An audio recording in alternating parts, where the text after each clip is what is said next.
بسم اللہ الرحمن الرحیم۔ السلام علیکم ورحمۃ اللہ وبرکاتہ۔ قوم لوط پر اللہ کے عذاب کا واقعہ۔ حضرت علیہ السلام اللہ کے ایک برگزیدہ نبی تھے۔ آپ حضرت ابراہیم علیہ کے دور زمانہ میں اہل سدوم کی رہنمائی کے لیے نبوت کے منصب پر فائز ہوئے۔ سدوم کے آس پاس 5 نہایت ہی خوبصورت شہر آباد تھے۔ یہ علاقے نہایت ہی سرسبز و شاداب اور قدرت کی فیاضی کا حسین شاہکار تھا۔ یہاں باغات کی کثرت تھی۔ لہلہاتی کھیتیاں یہاں کی ضروریات سے کہیں زیادہ تھیں۔ اردن، شام اور اسرائیل کے درمیان بسا ہوا یہ علاقہ نہایت ہی زرخیز تھا۔ یہی وجہ تھی کہ آس پاس کے بستیوں کے لوگ بھی اپنی معاشی اور غذائی ضروریات کو پورا کرنے کے لیے ان بستیوں کی طرف آتے تھے، مگر یہ بات سدوم کے لوگوں کو بالکل بھی پسند نہ تھی۔ ان کے خیال میں ان کی بستیوں میں پیدا ہونے والے پھلوں، اناجوں اور سبزیوں پر صرف ان کا ہی حق تھا۔ وہ نہیں جانتے تھے کہ دوسری بستیوں کے لوگ ان کے علاقے میں آئیں۔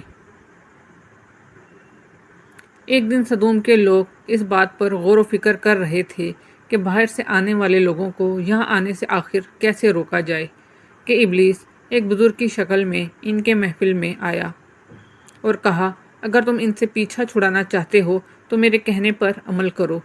ابلیس نے کہا کہ اگر تم ان بستیوں کے لوگوں سے نجات چاہتے ہو جو تمہاری بستی میں آ جاتے ہیں تو ایسا کرو کہ جب بھی کوئی شخص تمہارے علاقے میں آئے تو تم لوگ زبردستی اس کے ساتھ اپنی خواہش پوری کرو۔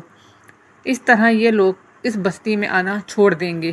پھر اہل سدوم نے اس فعل بد کو اپنا پیشہ بنا لیا۔ اپنی نفسیاتی خواہشات کے لیے مردوں سے بدفعلی اس قوم کا دستور بن گیا تھا۔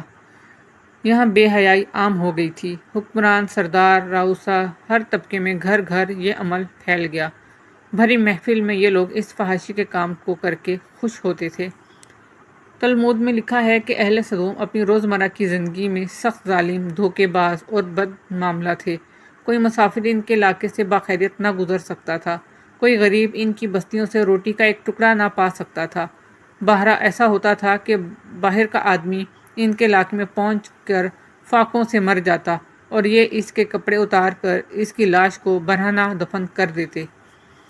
حضرت لوط علیہ السلام نے انہیں توحید کی دعوت دی اور بدکاری کے اس گھناؤنے عمل سے توبہ کرنے کا حکم دیا۔ حضرت علیہ السلام نے کہا کہ تم بے حیائی کیوں کرتے ہو؟ کیا تم عورتوں کو چھوڑ کر لذت حاصل کرنے کے لیے مرد کی طرف مائل ہوتے ہو؟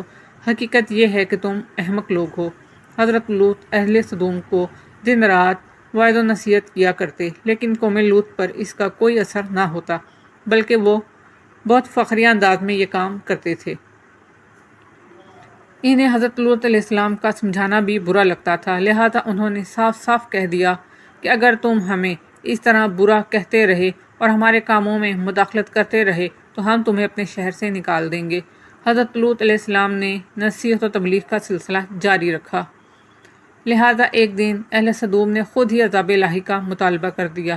اللہ تعالیٰ نے اب تک ان کے اس بدترین فحاشی اور بدکاری کو ڈھیل دے رکھی تھی، لیکن جب انہوں نے حضرت علیہ السلام سے ایک دن کہا کہ اگر تم سچے ہو تو ہم پر عذاب لے آؤ، لہٰذا ان پر عذاب الہی کا فیصلہ ہو گیا۔ اللہ نے اپنے خاص فرشتوں کو دنیا کی طرف روانہ کر دیا۔ پھر یہ فرشتے حضرت لوط علیہ السلام کے گھر تشریف لے آئے۔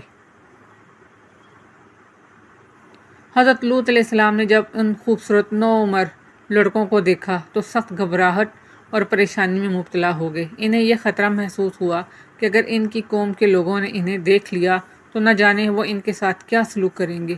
حضرت لوط علیہ السلام کی بیوی کا نام وائلہ تھا۔ اس نے آپ پر ایمان نہ لایا تھا اور وہ دراصل منافقہ تھی جو کافروں کے ساتھ تھی، لہذا اس نے جا کر اہل سدوم کو یہ خبر دے دی کہ لوط کے گھر نوجوان لڑکے مہمان ٹھہرے ہوئے ہیں۔ یہ سن کر بستی والے دوڑتے ہوئے حضرت لوط علیہ السلام کے گھر پہنچے۔ حضرت لوط علیہ السلام نے کہا، اے قوم، یہ جو میری قوم کی لڑکیاں ہیں یہ تمہارے لیے جائز اور پاک ہیں۔ اللہ سے ڈرو اور مجھے میرے مہمانوں کے سامنے رسوا نہ کرو۔ کیا تم میں سے کوئی بھی شائستہ آدمی نہیں؟ حضرت لوط علیہ السلام کی بات سن کر وہ لوگ بولے، تم بخوبی واقف ہو کہ ہمیں تمہاری بیٹیوں سے کوئی حاجت نہیں، اور جو ہے اس سے تم بھی واقف ہو۔ حضرت لوط علیہ السلام نے گھر کے دروازے بند کر دیے اور ان نوجوانوں کو ایک کمرے میں چھپا دیا۔ ان بدکار لوگوں نے آپ کے گھر کا گھیراؤ کیا ہوا تھا۔ اور ان میں سے کچھ گھر کے دیوار پر بھی چڑھنے کی کوشش کر رہے تھے۔ حضرت لوط علیہ السلام اپنے مہمانوں کی عزت کے خیال سے بہت زیادہ گھبرائے ہوئے تھے۔ فرشتے یہ سب منظر دیکھ رہے تھے۔ جب انہوں نے حضرت لوط علیہ السلام کی بے بسی اور پریشانی کا یہ عالم دیکھا تو حقیقت سے پردہ اٹھاتے ہوئے یوں فرمایا، اے لوط، ہم تمہارے رب کے بھیجے ہوئے فرشتے ہیں، یہ لوگ ہرگز تم تک نہیں پہنچ سکیں گے۔ ابھی کچھ رات باقی ہے تو اپنے گھر والوں کو لے کر چل دو اور تم میں سے کوئی شخص پیچھے مڑ کر نہ دیکھے۔ اہل سدوم حضرت لوط کے گھر کا دروازہ توڑنے پر آ گئے، لہٰذا حضرت جبرائیل علیہ السلام نے گھر سے باہر نکل کر اپنے پر کا ایک کونا انہیں مارا، جس سے ان سب کی آنکھوں کے ڈیلے باہر نکل آئے اور بصارت زائل ہو گئی۔ یہ خاص عذاب ان لوگوں کو پہنچا جو حضرت لوط کے پاس بد نیتی سے آئے تھے۔ حضرت لوط علیہ السلام حقیقت حال جان کر مطمئن ہو گئے اور اپنے گھر والوں کے ساتھ رات ہی کو نکل کھڑے ہوئے۔ اس وقت ان کی بیوی بھی ان کے ساتھ تھی، لیکن کچھ دور جا کر وہ واپس اپنے قوم کی طرف پلٹ گئی اور قوم کے ساتھ جہنم رسید ہو گئی۔ صبح کا آغاز ہوا تو اللہ کے حکم سے حضرت جبرائیل نے بستی کو اپنے پر سے اکھاڑ دیا اور پھر اپنے بازو پر رکھ کر آسمان پر چڑھ گئے، یہاں تک کہ آسمان والوں نے بستی کے کتوں کے بھونکنے اور مرغوں کے بولنے کی آوازیں سنی۔ پھر اس بستی کو زمین پر دے مارا، جس کے بعد ان پر پتھروں کی بارش ہوئی۔ جب یہ پتھر ان کو لگتے تو سر پاش پاش ہو جاتے۔ صبح سویرے شروع ہونے والا یہ عذاب اشراق تک پوری بستی کو نیست و نابود کر چکا تھا۔ قوم لوط کی ان خوبصورت بستیوں کو اللہ نے ایک انتہائی بدبودار اور سیاہ جھیل میں تبدیل کر دیا، جس کے پانی سے رہتی دنیا تک کوئی فائدہ نہیں اٹھایا جا سکتا۔